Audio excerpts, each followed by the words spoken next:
Hey everybody, how's it going? Hi, welcome to Starlight Talks. I'm here this week with Amos. Hi. So thank you for joining me. If you don't know who we are, we're Starlight Talks, and I do a live stream related somehow to autism every Wednesday at 7 Pacific Standard Time. So come back next week, and I'll have something new for you guys. And so Amos is an animator and artist. A doodler. A doodler on doodle the spectrum. So he's gonna tell his story and a lot of stories to tell. Yeah. A lot of things to talk about.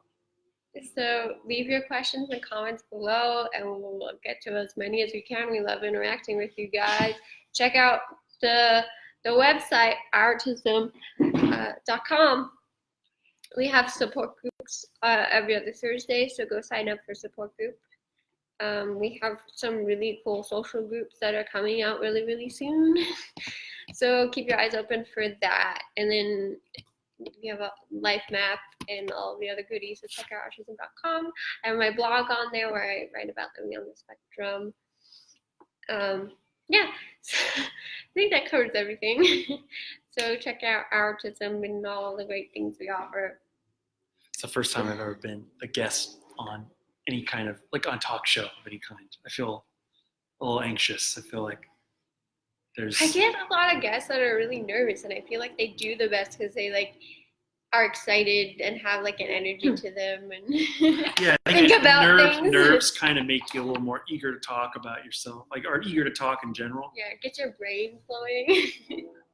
I've noticed that when you are nervous about going on stage, you're kind of like, oh no, it's going to be terrifying. But when you actually go on stage, something kicks in and you're just like, well, I just got to go. I just got to talk. Because I've been a lot of times where I've done plays and stuff in high school, and I've been like, do I remember my lines? I don't think I remember my lines. And then I go on stage and I'm like, I know lines. I know words. And then words just come out. I can't explain it. It's weird. Yeah, I don't have that. I can't memorize anything. So did you ever do any kind of theater in high school or college? I did. Lillian was really into it, and she forced me to do some stuff with her. Were you a techie, or were you an actor? I was an actor. We did. Yeah, so at first I had lines, and then I hated having lines because I couldn't memorize anything. I would go blank. As soon as I got on stage, I was like, I don't know what my line was. So I started having parts with no lines. Those were a little bit more fun. But yeah. I just don't like playing characters. I'd rather be myself on stage, which is the opposite of most people. I don't like looking at myself after I've played a character, because I'm like, oh, that's not me. I was in Beauty and the Beast in high school. I played Gaston, the villain. And they put this because you know what, Gaston and Beauty and the Beast, now he has the big chest hair thing. They had to put this chest wig on me. Oh! So I looked so weird, and I saw a picture of myself later, and I felt ill. I didn't want to look at it. So I don't think I have a hard time looking at myself. Here and now I sound like a pretentious actor. And that's not what I wanted to come off. No, that's not what I'm thinking at all. I'm not thinking pretentious. But do you find that some of the theater stuff, because you're a filmmaker, right? Yeah. Did that ever transition into the filmmaking? Some of the theater stuff you did in high school? Yeah, for sure. Well, I found most of my actors through theater because I don't know how to film people. So a lot of my actors came from theater, and I would have to retrain them to do film, and some of them were really easily able to do film, and others had a harder time doing that. But I found tricks that work on theater sometimes work on film as well, and other times they don't at all. But yeah, I definitely was influenced a lot by theater because that was so much in my life because of Lillian, that I put a lot of comedy and cartoony stuff at first into my film. And we used a lot of camera tricks that you couldn't do on stage, but with stage comedy. So we had really huge characters. One of my favorites we did for a class was I think it was Aristotle is so smart, and like Aristotle would say like something like the earth is flat, and then you'd have like one of the other characters that had proven him wrong come in, and he would freeze, and and then it would like jump cut to him, and he'd be like, and his outfit would get sillier and sillier, where he'd like have like a colorful bow tie, and then he'd have like a Mad Hatter hat, and then as he was proven more wrong, and like that stuff like I got from theater, where they would like Isn't it funny that we're still struggling to prove that theory wrong? Like the earth is flat. Like Aristotle's ghost is still haunting us. The earth is flat. No, that sounds really goofy. Yeah, so, is that something you can watch on the internet? Is that something that you posted?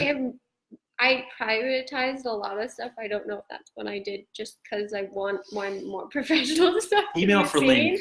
Email for the link. It's up. I might share it if I can find it.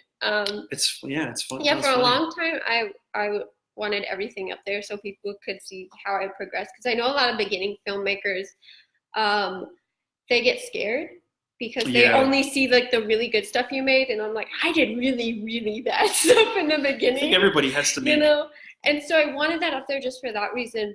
But now, like when you look, I don't like I'm sending.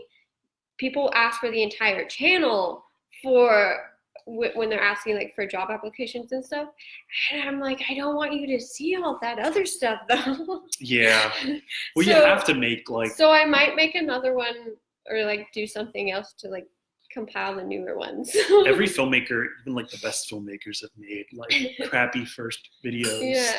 Like I think I was reading like an interview with Christopher Nolan, who did like Batman and Inception, and he was saying that he made like 20 movies before he made his first debut movie, and he's not showing them to anyone because he's like, they're just bad. You don't want to, but you have to do that to get to a point where you can. You have to make and make and make before it's good. You have to make mistakes. It's like, I find that when you're trying to get better at something, if you try to do the thing that you're going to fail the hardest at, that's when you I learned way more from the awful films I made than the perfect ones. Because then you have those moments you're like, maybe I shouldn't do that next time.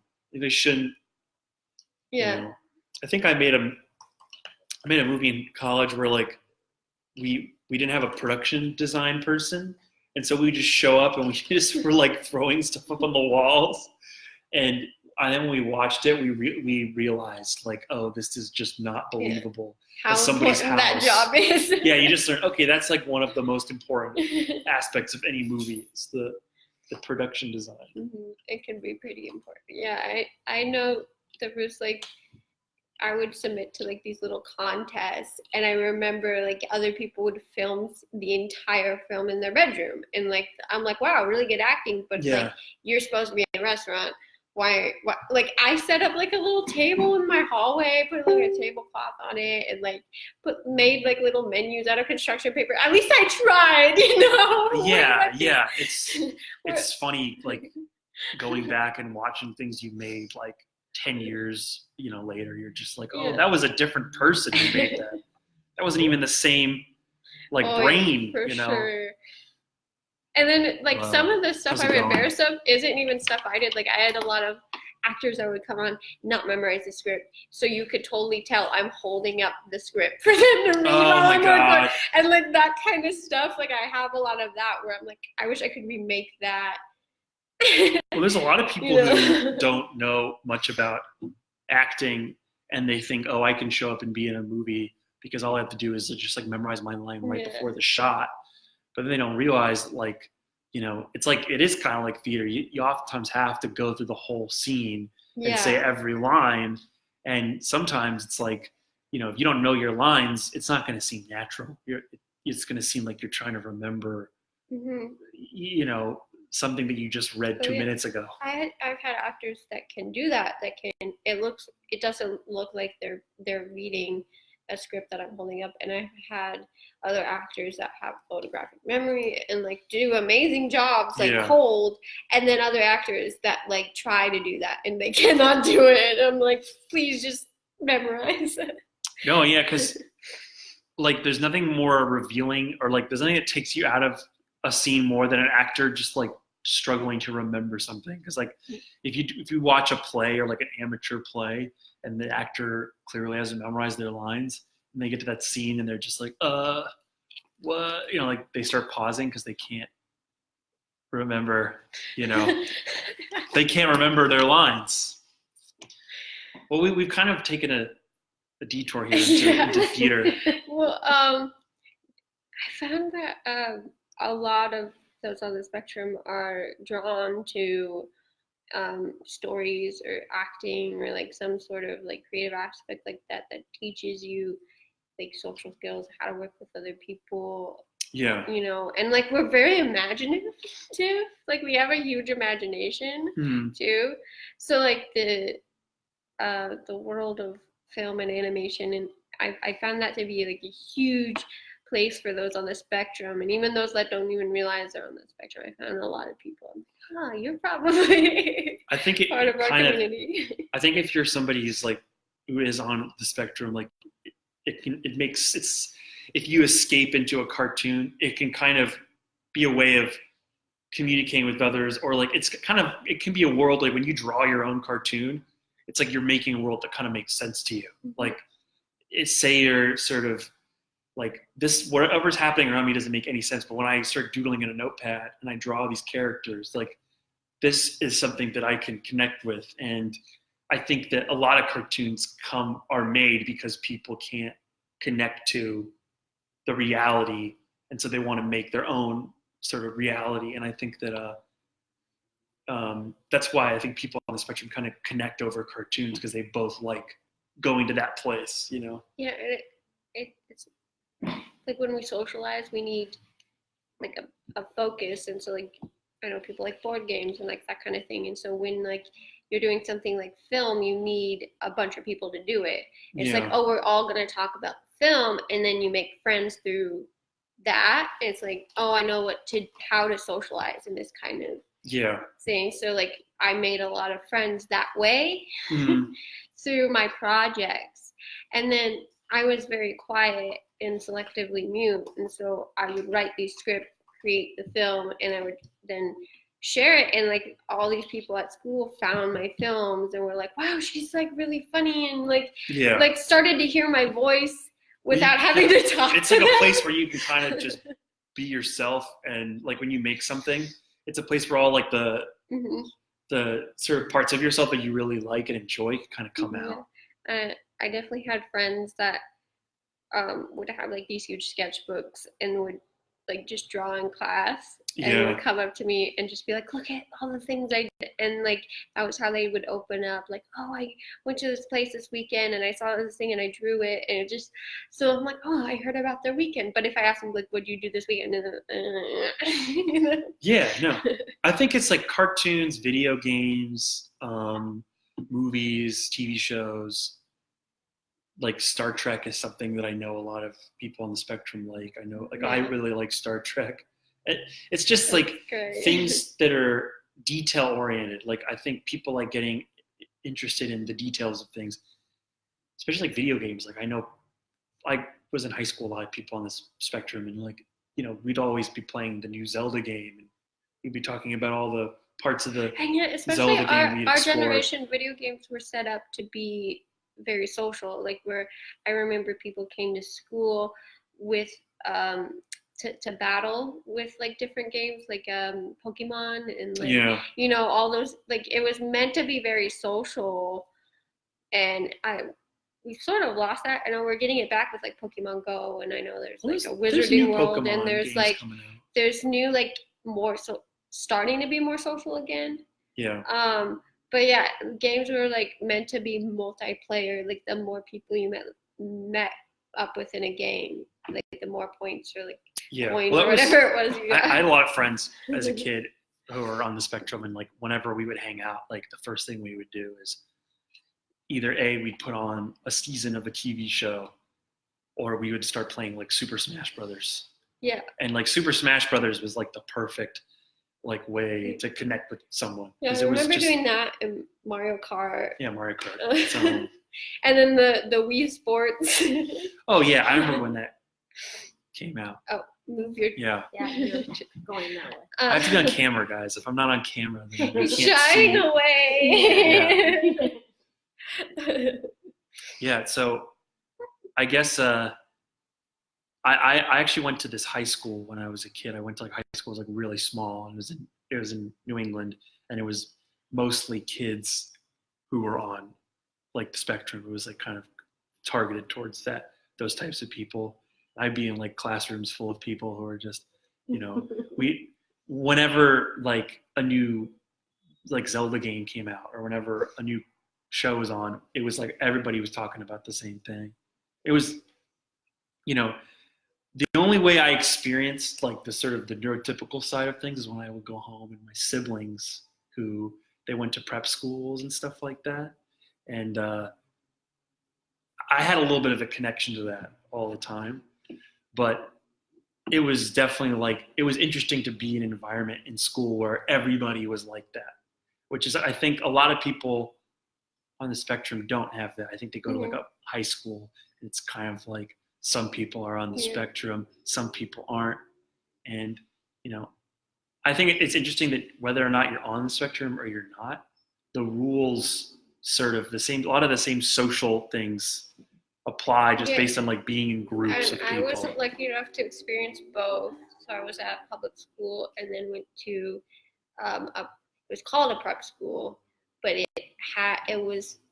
drew in a lot of neurodiverse people from like ADD to OCD, like all different things. Yeah.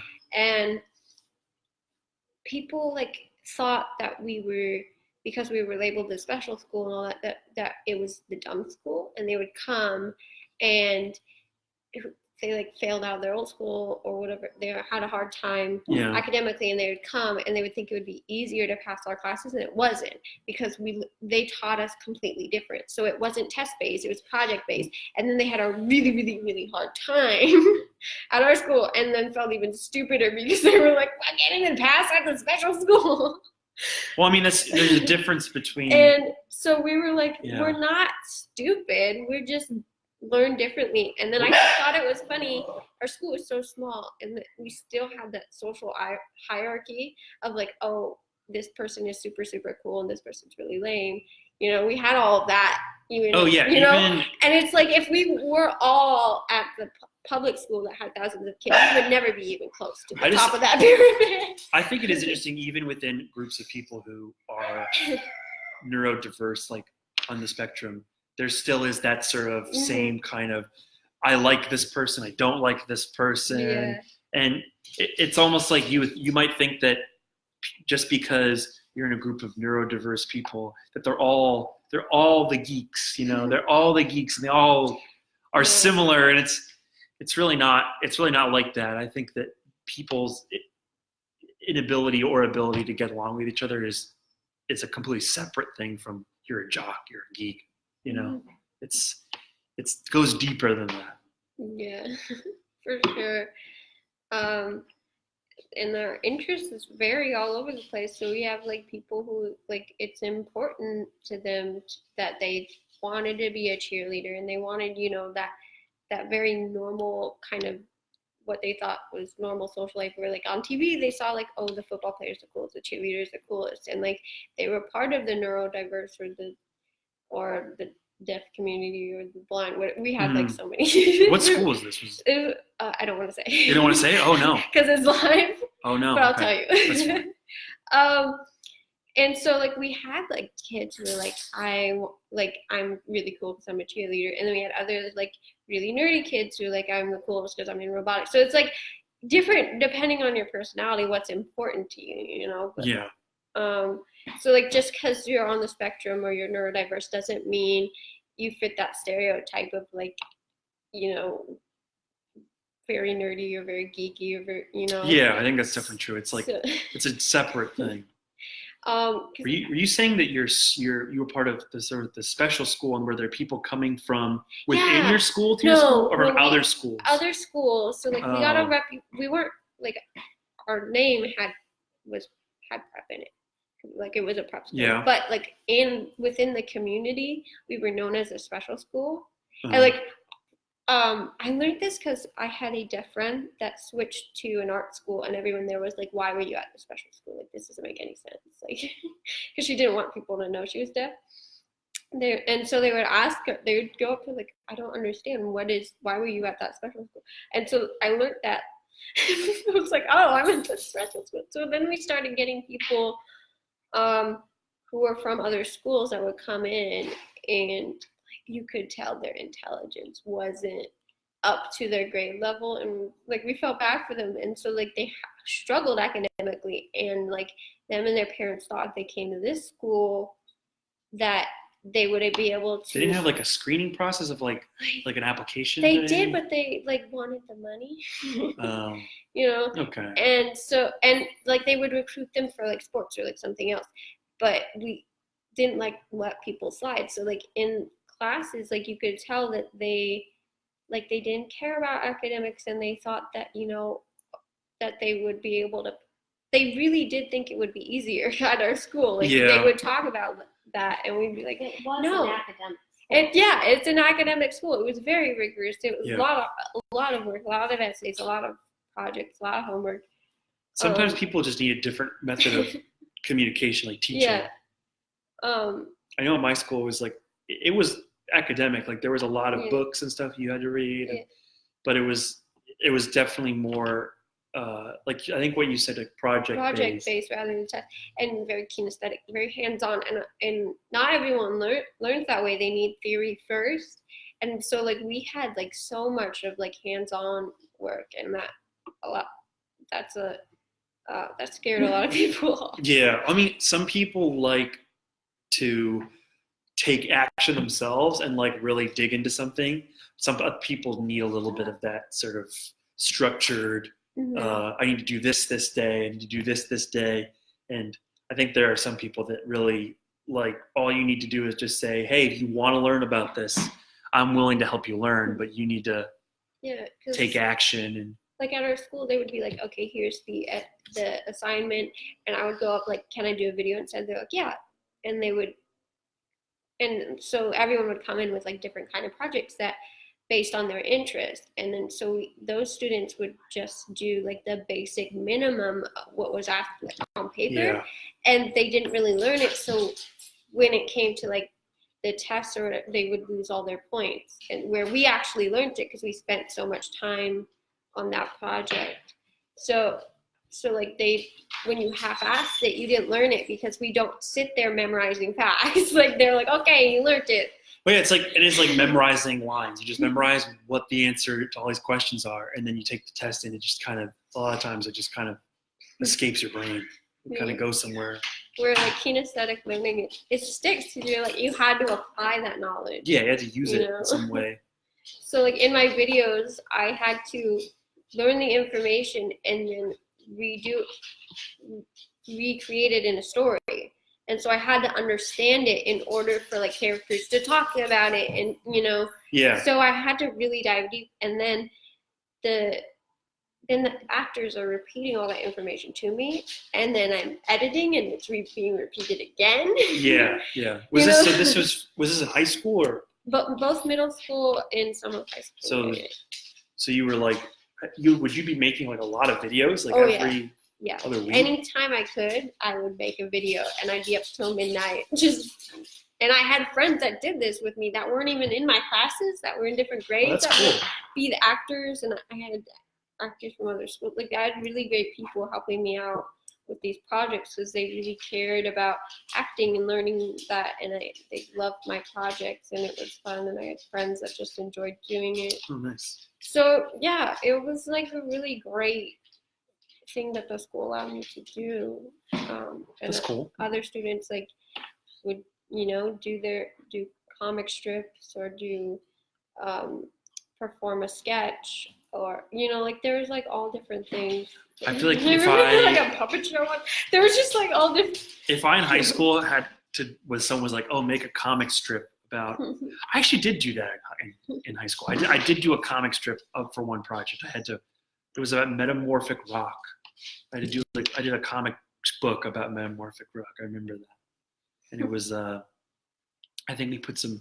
We found me and my friend found a way to put some like superheroes in there from like Marvel comics, and because one of the characters in Marvel, he's like a rock. His name is the Thing. Oh yeah, Yeah, we put the Thing in there. It was and we drew it, and then I sent it to Marvel Comics. I was like, hey, and they sent me a letter back. They were like, oh, we thought this was very funny. Ha ha ha! Good job, kid. And I was like, oh, that was a really happy moment for me. If I had to do that every week, though, I feel like I would know so much more. Right. Like I would learn so much more about science if someone was like, "Hey, you need to do a comic book about, you know, the weather." You know, I would probably know much more about it. For my scripts, I research so much, and that's what like professionals do. Is like, yeah. I loved psychology to get in like characters' heads, and like, oh, I love this thing about psychology. I want to create a character about based on that. Like, you know, what like when I'm learning facts, I'm like, how do I apply this to my script? Mm-hmm. You know, so I love taking different classes for that reason. Or like I took biology classes, and I took like all these different kind of classes. Yeah. And when I was there, I was just thinking, how can I use this to make a script? And that's how you can write about a script about anything. You know, and that's how I really made school fun and interesting. You know, my high school experience was pretty fun, but because I think I was in such a neurodiverse sort of world in high school. When I went to college, it was definitely kind of a shock because everybody was a lot more typical in college. I think I had to kind of adjust to a more standard form of classes where you have to write papers and take tests, and yeah, people were nice. I do think that because I had my siblings who are much more in the normal sort of, you know, school settings, and I had to hang out with them a lot. I think that prepared me for college. I knew a lot of people from high school who went to college and did not get enough of an exposure to the way standard schools sort of work. And a lot of friends who went to college, and because of that, it was really challenging for them, you know? Yeah, and I knew quite a few people who didn't want to use accommodations in college. Yeah. Like, how are you making it through without those kind of things? Like, yeah, no, it's tricky because, you know, you're going to hit moments where you're just like, oh, I'm not used to this at all. And it's interesting because I had a couple classes where like I had teachers who were really tough, and I remember I literally just, you know, I think there was one neuroscience class. I don't know why I took a neuroscience class in college. That's insane. You think I'm a neuroscientist? Like, am I going to use that? Anything? No. But I did, and I remember the teacher was like, really, this is like a film school. And there was a guy teaching neuroscience, and he was like really, really stingy about it. He's like, oh, you have to know everything about the brain. I'm like, why? Why here? Why are you not teaching in some kind of medical school or something? Like, yeah, yeah. In one of I was a film major, and I remember we had to take a color theory class. I'm like, oh, we're gonna learn about lights and color and costume. Mm-hmm. No, we took a painting class. Oh, it was a painting class? And like I had painted before, so like it was pretty easy for me, but like it's still like a lot of hours that I had to spend painting. Yeah, you have to learn about. Like, I can't imagine the students that have never painted in their life taking this class. Like they're taking a college level painting class. This is not easy. It's an interesting thing about colleges. There's always little classes that they make you take, and that just don't make sense. if you're the kind of person who's like, if you're sort of discovering what you want to do, I can understand how those classes are beneficial. Like you're like, I really want to figure out this is something I like. But if you're somebody who like really has a set goal and you're like really interested in this, I really want to do this. Taking if you're like want to be a filmmaker, taking like a neuroscience class and spending like a lot of your time just taking a neuroscience class, it's just like, what? It doesn't make any sense. Like that's one of the things about college I'm a little bit iffy about. Like, I don't understand general ed if you're in a major. Yeah. Like, I feel like it should be more tailored to your major. Like, I didn't understand Yeah. A lot of those classes. Well, there's some colleges that are more targeted. It's like if you're a film, like my school is more. A lot of the people from my school ended up going to like work at agencies and stuff like that, and which is not what I want to do at all. But and I feel like if you want to be a filmmaker, the best thing you can do in college is just make some really good movies. Because I think like if you're in college, you have like all these people who also want to make movies, and you have all these technology so you can use, theory. and it's like should have teachers who are like really skilled at making stuff, helping you get better. But if they're not telling you in film school, you got to make movies. Make all these movies.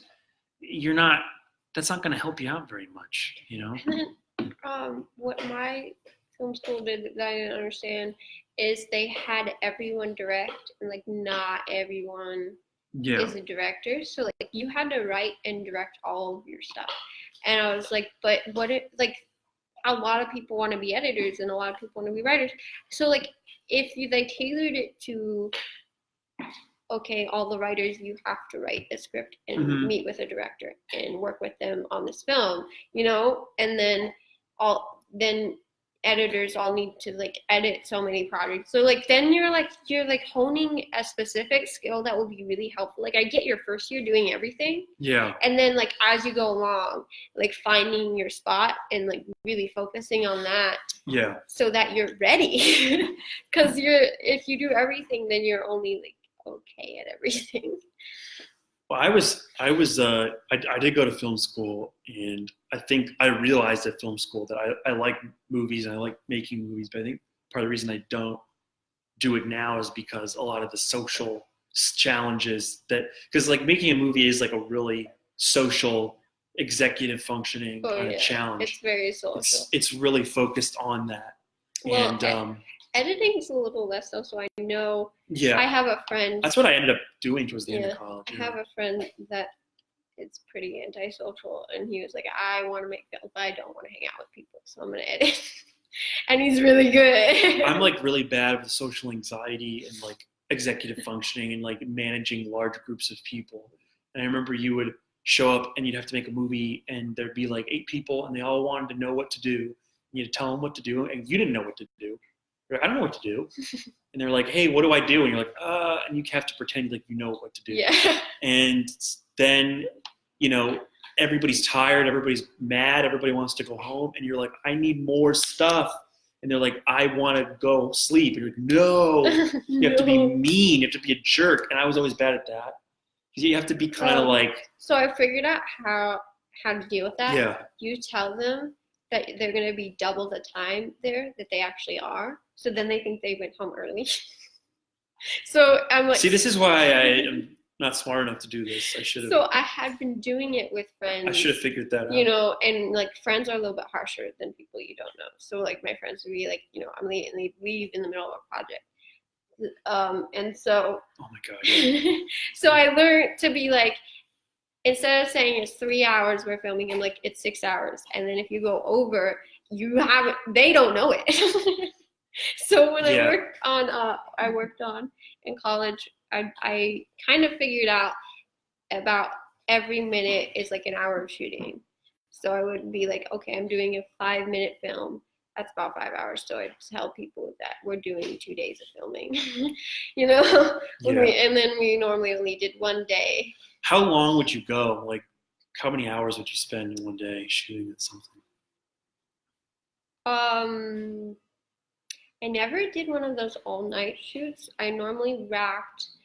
The latest I would wrap is like 1 or 2 a.m. and that's if like it had to be night when we started. Normally I started at 11 and would end when it like got dark. Yeah. So if I needed light, and then so it's a good hard out when the sun decides to go down. So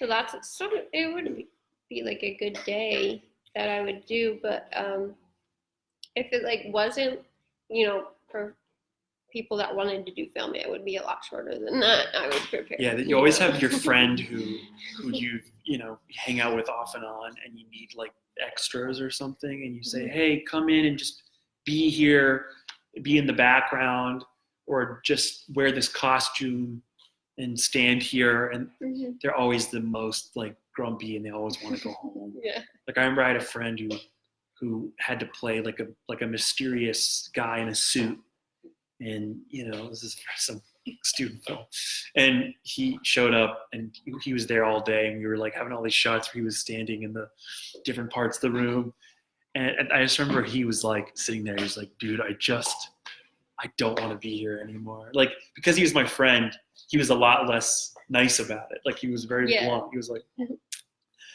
was like, I just need you for a couple more shots. And it's like, that's the kind of stuff. Like, this is why I'm an artist, because I love drawing. And there's a lot of drama with people. So like, I love just doing film stuff and storytelling, but I like doing it on a piece of paper, so that because my drawings can't yell at me.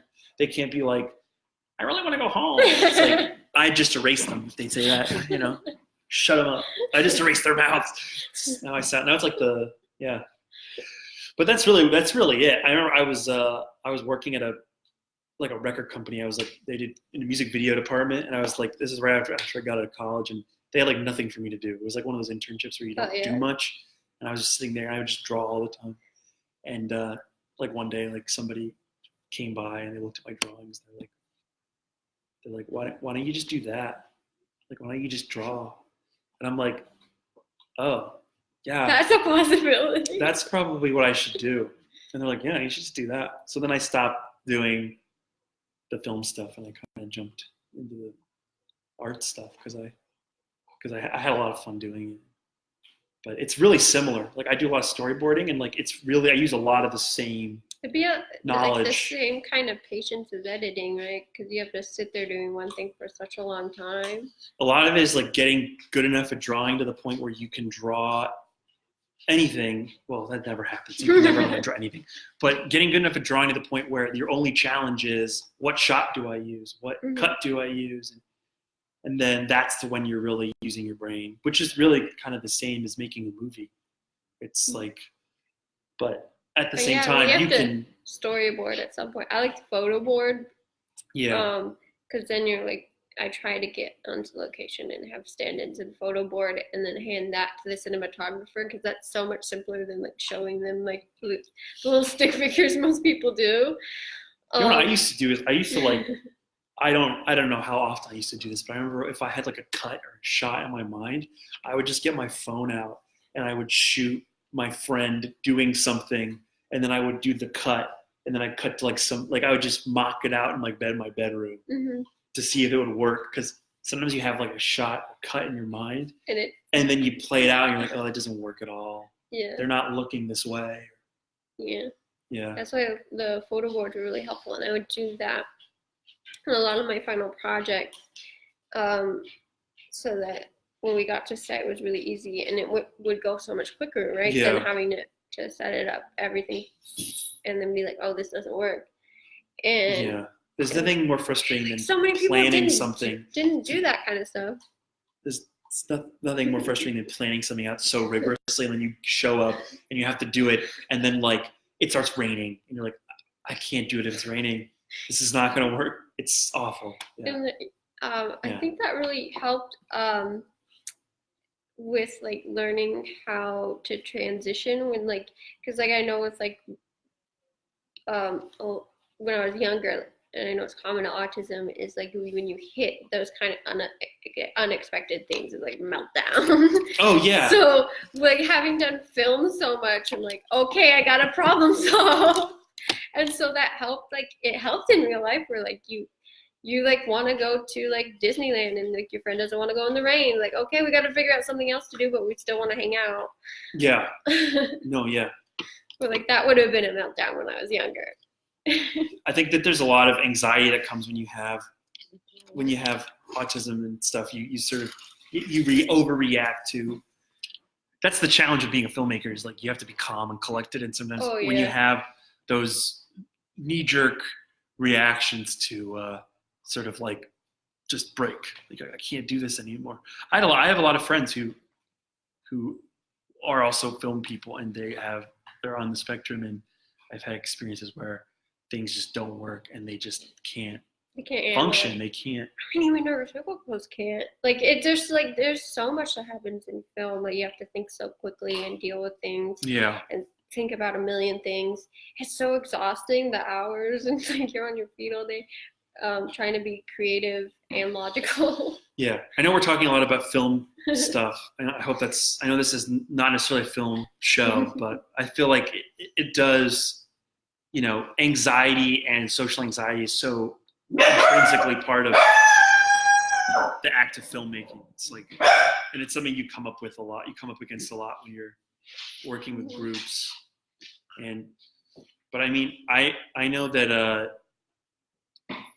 like, Yeah, I remember how many people in college, my college level, would be like, "Oh, why do we have to do group projects in college? Like, I'm trying to do like this major," and like, I'm like, "Well, every project I do is group projects, so I can't complain about that." Yeah, it's I mean, I don't know why. I think there are a lot of. I've met a lot of people who are on the spectrum who like movies and like want to make movies. But I think it's not. You have to be able to like really rein in.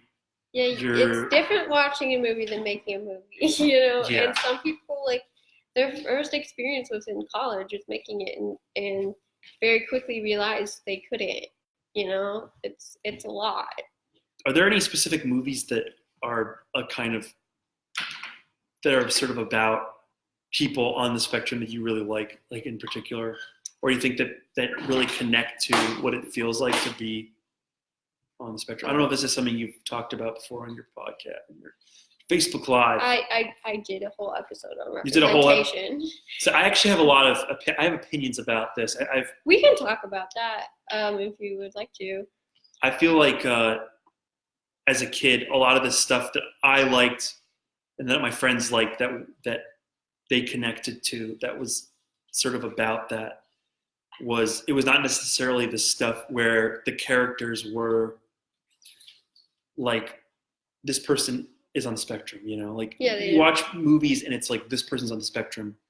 It's more the shows that are about people who exist outside of the box. Mm-hmm. But it's sort of a broad thing. Like I know that like as a kid, like when Harry Potter came out. Oh, I loved Harry Potter. Yeah, it's sort of. I feel like a lot of us on the spectrum, our first friends were like in books and movies, Yeah. Where we had a harder time socializing, but you could connect to Harry Potter and be their friend for years as they grew up. And like there's inside jokes and there's like, there's this love that our generation has in general, and then like the autistic people, like we like fall in love with characters and stories like so strongly, and I think that's one of the reasons is like there are friends when we. If anybody out there has any favorite movies that relate to this, please let us know. Yeah, I know. Please comment. Like, please subscribe. Ron Weasley, I loved him, and Luna Lovegood like so much in Harry Potter. One of my favorite stuff. One of my favorite sort of franchises is I like the X-Men stuff because I feel like. Oh, me too. I read all those comic books as a kid. There was one animated TV show that I really liked about X-Men, and I really liked, what's his name, Nightcrawler. Nightcrawler, yeah. I loved him because he in the version I saw he was young. Yeah, this is a cartoon. Like a lot of the cartoons, they were adults, and he was younger, and they kept trying to recruit him for X-Men, and he was like, I don't believe in the X-Men, and like he had his own theology, about like the world doesn't really care about us, and so I don't want to go out and save people when they like don't really care about us. I always thought X-Men was one of the best. He was saving the mutants, and like he had like a ship that was bringing them to like a secluded island and was taking care of them, and he was like such a cool character because he was so different from everyone else, and like he just lived by his own rules, where like so many of the characters like, I want to be an X-Men. I think that world X-Men, like as a kid, especially because I was kind of realizing as a kid, like, oh, I'm kind of not thinking about things or connecting with people in the same way that other people do. Yeah. And I really was drawn to those comic books because it was kind of like, that's what it's all about. I mean, and also the way the humans react to the mutants in X-Men is very similar to the way people react to people on the spectrum. It's because there's that knee-jerk reaction, like we have to make them more like us. And then there's also this sort of like camp that's like, no, we have to, like the Xavier School for the Gift of that idea is so and it's like all the relatable. The ones that couldn't pass were like, oh, you're so lucky you don't have like horns on your head and you can pass, and like, you know, like, and we're sort of like that, like, oh, I wish I could, you know, pass as neurotypical, and like it's like I think the metaphorical stuff to me is much more relatable. I think it's also a lot more relatable to people on the spectrum because I think they relate to the metaphor and like that we have our own gifts and talents, but everyone focuses on the negative side. Like there are those on the spectrum that aren't very nice, and like there's the villains, like, but so there's neurotypicals, there are villains, and there's heroes, and like so like we're like it's like so I really like X-Men. I still like X-Men. That's my favorite. That's something I always thought of whenever I would read those comic books. I always would think of like this, because I think that a lot of times when you're a kid, especially you don't really understand what's going on. You're kind of like, I don't know what this diagnosis means. Like people would tell you, like I remember my parents told me like, oh, you have this thing, and I'm like, I don't know what this thing is, but I knew what it like felt like. I knew what it felt like to be a little different, and so that feeling is something that I would sort of seek out in comic books and stuff. And I think that like,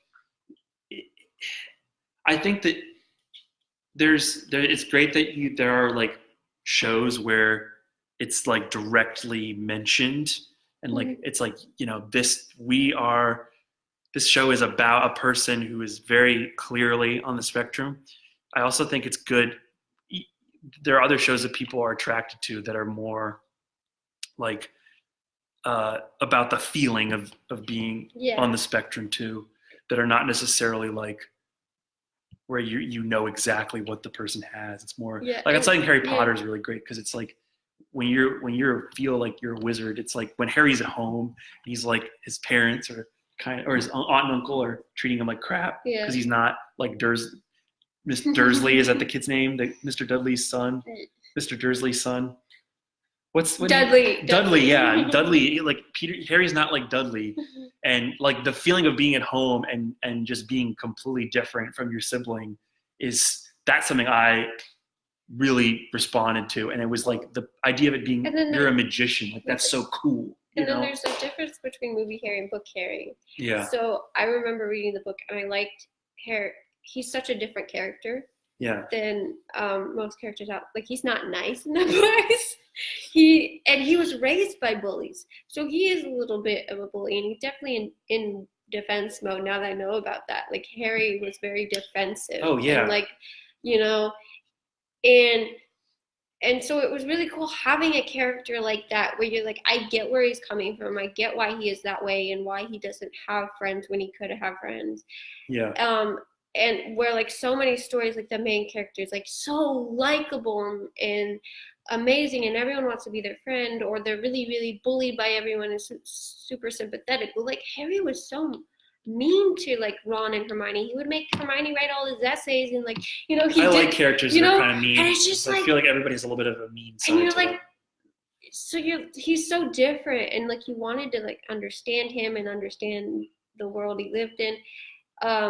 And so that's what I really liked about that is like like having characters that are so different from your normal character. And I think a lot of those became big. Like Hunger Games had a little bit of an unlikable character, the Katniss. Yeah. And there's a lot of these stronger characters that aren't, you know, your normal main characters. Yeah. So that's I like that because those are a little bit more relatable because they're more real.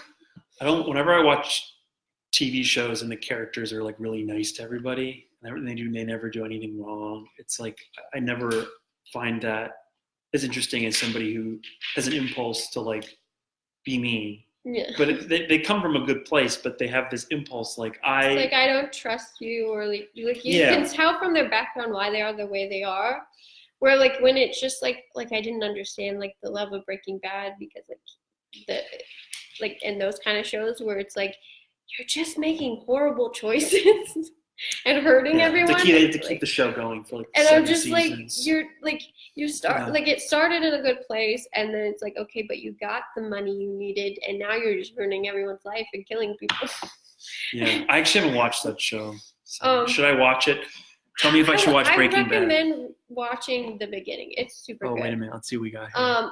But it hello everyone. There's other shows that did stuff like that, but like it's just like when a main character like is mean and they don't give you a backstory as to why it is, and it's just like it's an unlikable character. You know what show I really like that has a character on spectrum? Well, I would consider on spectrum. You ever watch Community? Did you ever watch that show? No. With Abed. There's a character named Abed in that show. I think I know you're talking Troy and Abed. Like Donald Glover plays his friend Troy.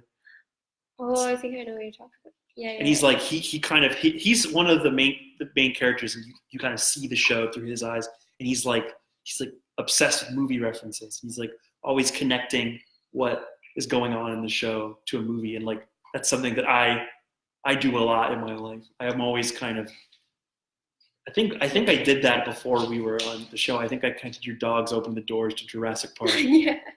Like that's something I do all the time. It's a great way to relate to people. Like you have a very just descriptive way of describing things. Like you were talking about like your hair, how you hate like the strawberry hair where it looks like the leaves. Yeah, well it's like, and I was like, I never thought of calling it something like that. Well, it's like when I feel like when I'm having a bad hair day, it looks like I have a strawberry head. That's what and it's like there's nothing more unappealing than a face that looks like a strawberry, like that shape. It's like and then it's like the worst. Like no, I don't want that. I've had haircuts like that. There's nothing worse than getting a haircut, and you know when they show you your hair, they like give you the mirror, and you look at yourself, and you're just like internally like, oh no, like I don't know what's happened to you, but it's happened to me. It's definitely happened. I cried in front of. Yeah, I've definitely had moments where I've gotten a haircut. I'm not the kind of person where I'm not going to be like, if I'm getting my haircut, I'm not going to be like, you need to do this again. You really need to do this again because you really messed my hair up. My hair's gone. You can't put it back. It's on the floor now. And then I got to come back in 3 weeks and have you do it again.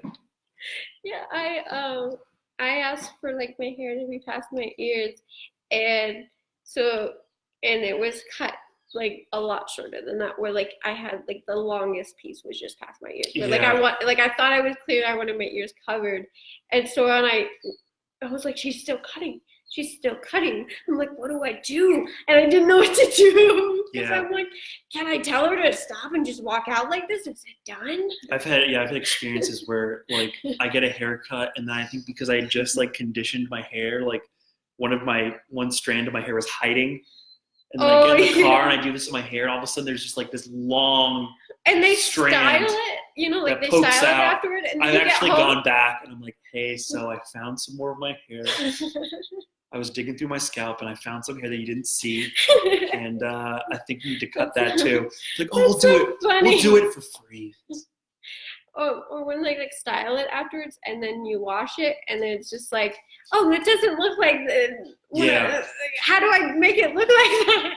I feel like people who are cut hair must have they must not have a lot of anxiety, because I have so much anxiety, and if I was that person who cuts hair, keep asking questions, right?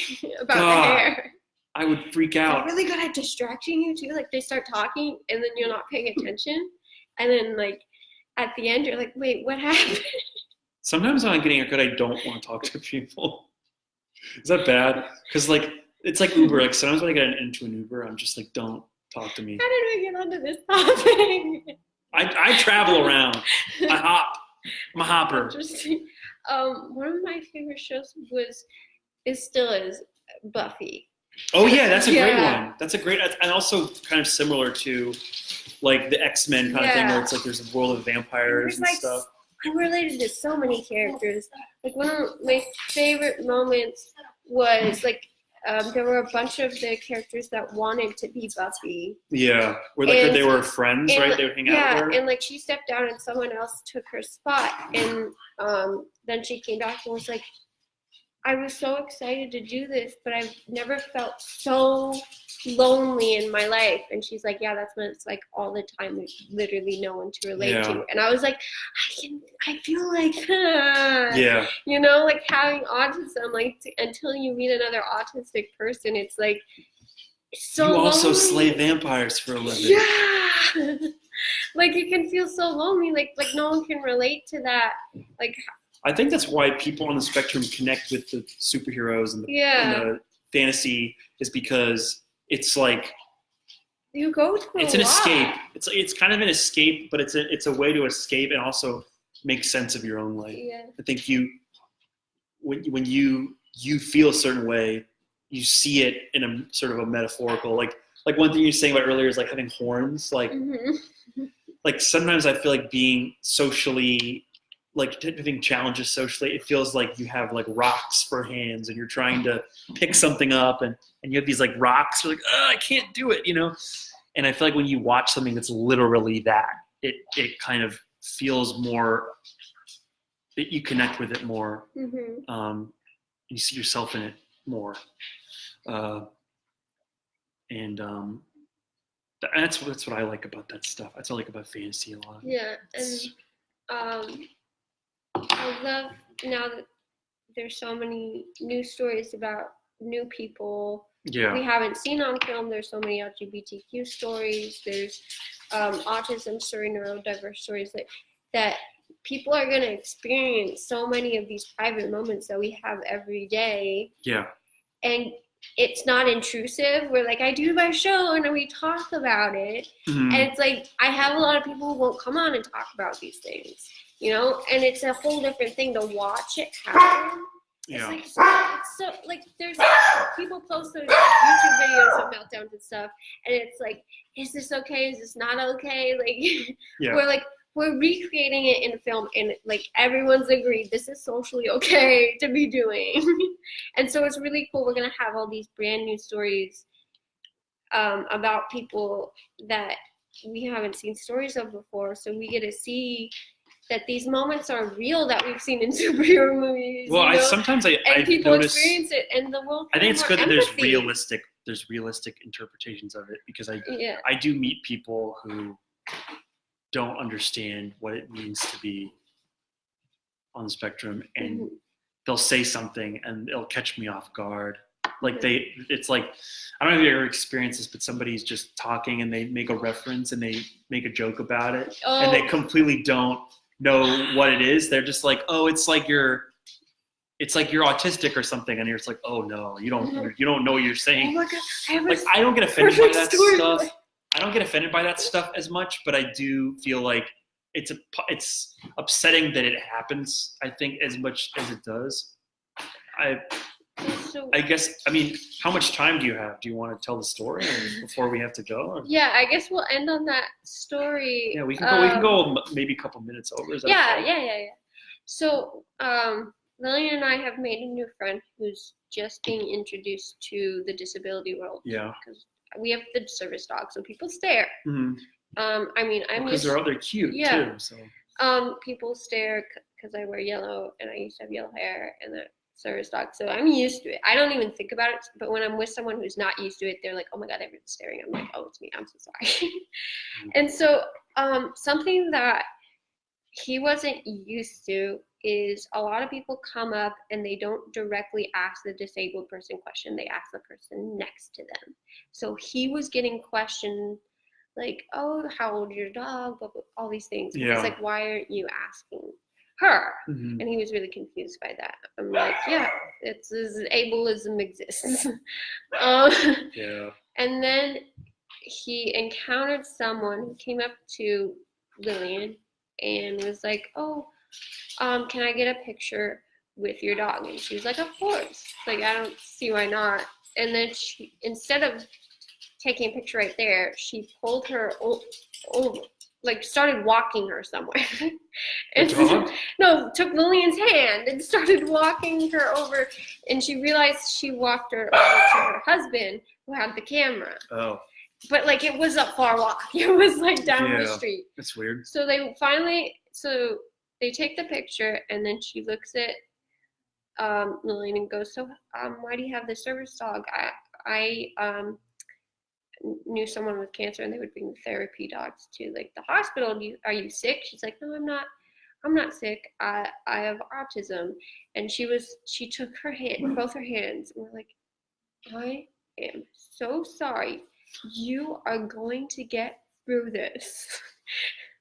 What? And Lillian was like, "Does she know what this is? Yeah. Like, does she think I'm dying?" That's Like, ridiculous. "Okay, thank you." Yeah, Like, so and like there she- definitely needs to be more education. like she about this meant sort of thing. well, but you could tell she had no idea what she's talking about. And this Oh. happens like way more often than you would think. That like Yeah. people just don't know anything about it. Yeah, I mean, I think I went to there was like a high school that had like an event, and I showed up and I asked some people that were asking questions about, and you could tell like people were really kind of confused about what it was, and they kind of, some people were thinking of it as almost like this illness, and it's Mhm. like, no, it's not like that. It's just that you might be a little different, you know. You don't think maybe the same way, but that sucks. It's like, yeah, that's a very interesting story. Yeah. Yeah, I've encountered some stuff like that. Yeah. Yeah. It's interesting. It sucks when you're watching somebody you really admire, like I listen to a podcast I really like, and the person on the podcast will say something about it. You're like, oh, come on, you think that? No, No, it's like that's happened to me before. people that you would never think had those mindsets. It's just like All because they need there's is, no like, a quick- awareness. You need to read it. Just need to read like a 2-page article. Watch a minute of my live stream, you'll see. I wonder if they should all watch this live stream. Especially if they want to hear us talk about Harry Potter and making movies, and also a little bit of autism. Yeah. Sort of a We mixed try to bag. get that into. Hey, you know, anything can be discussed in Facebook Live. Yeah. I hope you guys weren't too bored by our talk, but you know, we had fun. It was I had a great time. Yeah, this is Yeah. fun. All right, thank you guys for watching. No, thanks. So come back next week. I do this every week. So come back next Wednesday at 7. My guest has not confirmed, so I can't say who it is. So, but I hopefully have someone great, or maybe it'll just be It's me. the last time you'll see my face. No. I'll be back. Now that sounded like you were dying. With a transatlantic accent, it sounds like I'm dying. No, this is the last time you'll ever see my face. Oh God. I don't want to jinx myself here. Yeah. Maybe you'll come back. I've had guests I'd be down that, to- be hey, like, just let me that know. just stated that, oh, I'll come back another time. I'm like, we haven't planned that. Just give, you know, my phone number. Just give me the call. I have my bat phone set up in my apartment. Don't you? Oh. All right. So, do you have any final parting words or advice for everyone? We're getting parting words. We're getting grim here. Yeah. No, I had a lot of fun. This is cool. Thanks to you all for listening to us talk. It's been a blast. Peace. Stay colorful. Bye-bye. Bye.